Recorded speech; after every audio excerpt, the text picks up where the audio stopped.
One of the things that Garin is remembered for is his role in the education. Everywhere he went, including the Maungakahia mission, he started schools, and either by himself or with the assistance of others, educated young people.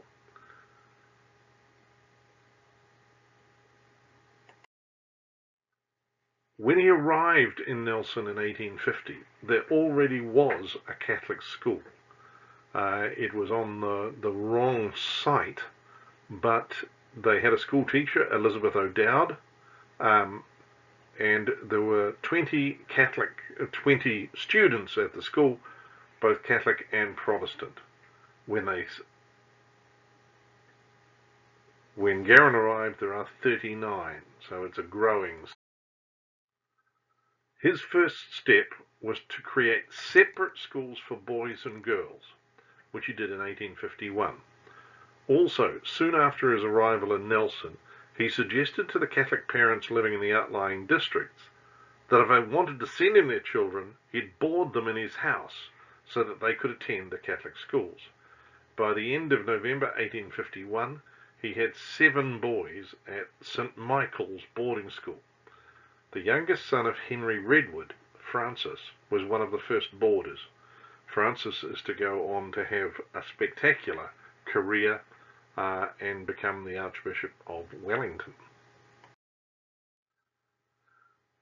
Here's the advertisement in the Nelson Examiner, 1851. Catholic schools, schools in which boys are attended to by a schoolmaster and girls by a schoolmistress, have been just opened at the Catholic station Nelson, and also a night school, in which pupils receive, besides the ordinary instruction, lessons in the Latin, French, and native tongue, if they desire it. So, in his original plan, Maori is one of the languages offered. From later reports, it doesn't seem that there was much desire among Nelsonians to learn Maori. There is St. Mary's School for Boys. The schoolmaster, I think that's a Mr. Richards, in the centre, and Father Garin to the right, and his curate on the left. Notice men wore hats in those days.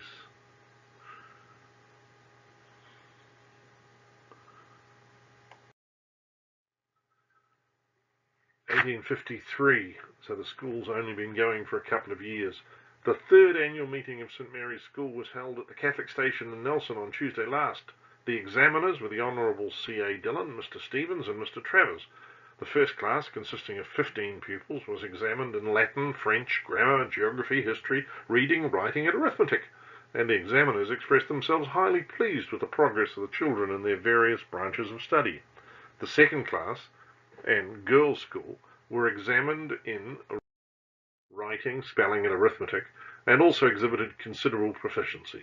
The readiness and precision with which the whole of the children replied to the numerous questions put to them afforded the strongest evidence of the earnestness and attention of the teachers, and reflected the greatest credit upon Reverend Monsieur Garin and his assistants. After the examination, a tea party took place, which was numerously and respectably attended, and in the evening prizes were given to such of the children as had obtained the number of good marks during the previous season.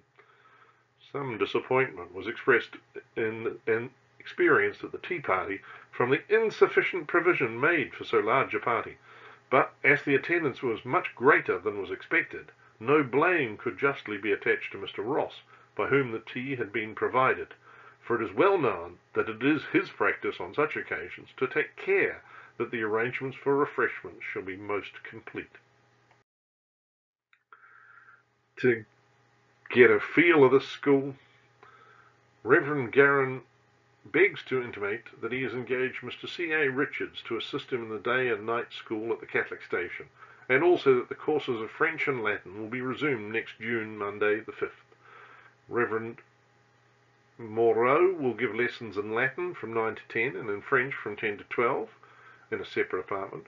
Mr. Richards will attend pupils who learn spelling, reading, writing and arithmetic, and English grammar, geography and bookkeeping alternatively. And the children of the elementary school will be attended by Mr. O'Sullivan. Reverend Garin would wish it to be understood that the pupils who take lessons in English, French and Latin will be required to have their tasks or exercises ready when they come to school, as the whole of the time spent there for that subject will be devoted to corrections, explanations and reading. In other words, do your homework. And there are the charges. No pupil above 12 was admitted as a boarder. In case of brothers, 3 or more, a proportionate reduction will be made. It has to be paid for. Until, under the Nelson Education Act, a compulsory rate of £1 was imposed on householders for the whole province to devote to education. A capitation levy of 5 shillings was also imposed on every child between 5 and 14. The province was divided into educational districts, and each elected a committee responsible for appointing teachers and managing the instruction. A central board of education controlled the financing and supervised the local committees, built and equipped the schools, and appointed an inspector of schools. Religious instruction was to be uncontroversial, so that the schools could be open to all children. The Act, therefore, established state-managed, non-denominational schools. And uncontroversial meant mainstream Protestant. For example, using the King James Bible. Garin was extremely vociferous in his opposition to the Act and its provision of secular education in Nelson, for the most part using the letters column in the Nelson Examiner to express the Catholic point of view. He led a campaign against the Act, writing at least 50 letters to the editor in the 11 years the debate continued. On occasion, he deliberately inflamed the discussion to keep the issue fresh in Nelsonians' minds and fight for subsidies for his separate schools. An example. Last year, a collegiate school was established, Nelson College, with the funds of Catholics as well as of Protestants.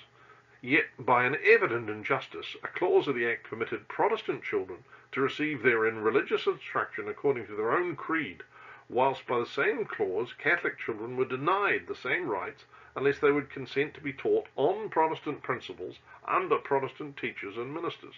Free schools likewise were established by the Provincial Council and supported with public money. Yet Catholic children have to submit to the same unjust clause as in the collegiate school. Moreover, they were compelled to pay an educational tax. So Catholic children are taxed, Catholic households are taxed, but that money goes to support schools which are not Catholic.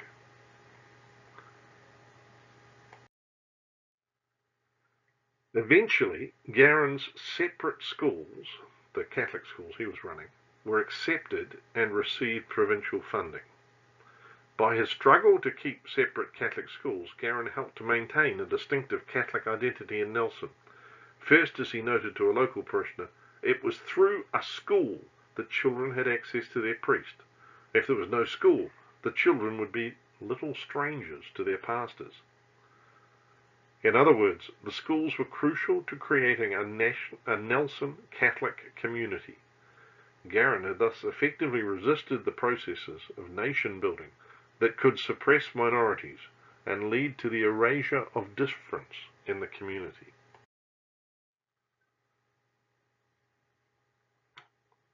A little incident aside that has nothing to do with education. A most alarming fire took place on Friday last. It appears that a charcoal burner of the name of Wagstaff had a charcoal pit covered in. The whole appears to have been in a great heat, owing, it is supposed, to the high wind blowing at the time. The pit burst, and the sparks issuing from it set fire to some dry grass, and spread with such rapidity that it was impossible for the people who were present to keep up with it. Every exertion was made to save a stack of hay a short distance from Mr. Ladley's house, but it was unavailing. Attention was then directed to Mr. Ladley's house, but every effort to preserve it was unavailing also, and with the exception of a few boxes and dairy utensils, the property was entirely destroyed. We're informed that the loss to the parties concerned will amount to £300. We're happy to say that no loss of life has occurred. Great praise is due to the Reverend Mr. Garin, Roman Catholic priest, for the exertions he used to put out the fire, remaining as he did in the house until it was nearly consumed. So he's the kind of heroic character who's helpful to have in an emergency.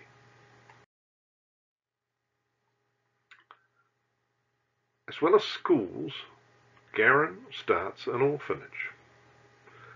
Catholic children who had been orphaned were brought up as Protestants if they entered a state-run institution. In early 1872, Garin applied to Superintendent Oswald Curtis for the right to claim Catholic orphans and bring them to Nelson under the care of St. Mary's Catholic Station. He also applied to receive the allowance which the orphanage was given for their care. The Executive Council agreed, and having received a list of the children placed at the orphanage, Garin set about discovering which of them had a Catholic father and had the Catholic orphans brought to his station. Originally, the boys were cared for by the matron at the station and the girls by the sisters at the convent. This is the RNDM sisters. And the children all attended the parish schools. Then, in 1879, Garin applied to the Colonial Secretary to have St. Mary's Orphanage deemed an industrial school under the Neglected and Criminal Children's Act. Basically, if you were found wandering, or your parents were deemed unable to look after you, or you got in trouble with the courts for one reason or another, you could be considered a neglected and criminal child, and you were sent to an industrial school where it was hoped you would learn a trade and work to pay for your education. St. Mary's Orphanage was so constituted, being the first denominational institution of the kind to be established by law. So previously, all of the industrial schools had been state-run. He is a church-run industrial school. At this point, Garin effectively began to care for two different types of children, orphans and neglected children. He chose to house them in separate buildings so that he had boys and girls orphanages and boys and girls industrial schools. However, while the sisters ran a separate common school that catered for the orphans and neglected children, Garin had no such arrangement for the boys, and by 1884 his boys' school had suffered a version of white flight, as parents withdrew their children and sent them to the public schools, because these neglected children were often disruptive. Garin's solution was to establish a separate school for the orphanage and to get the Maris brothers to run it.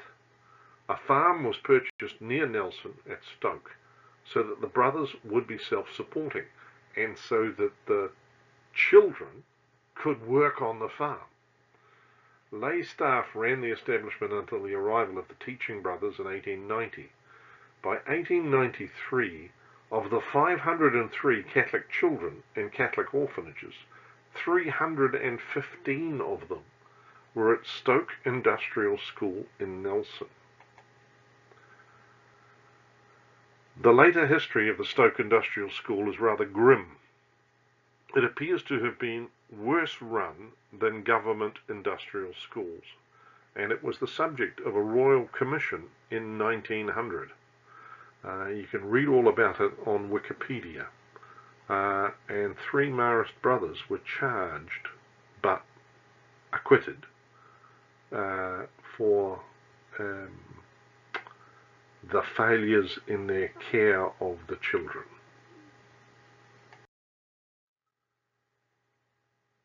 There's St. Mary's Orphanage, and I think it must have been a rather bleak place.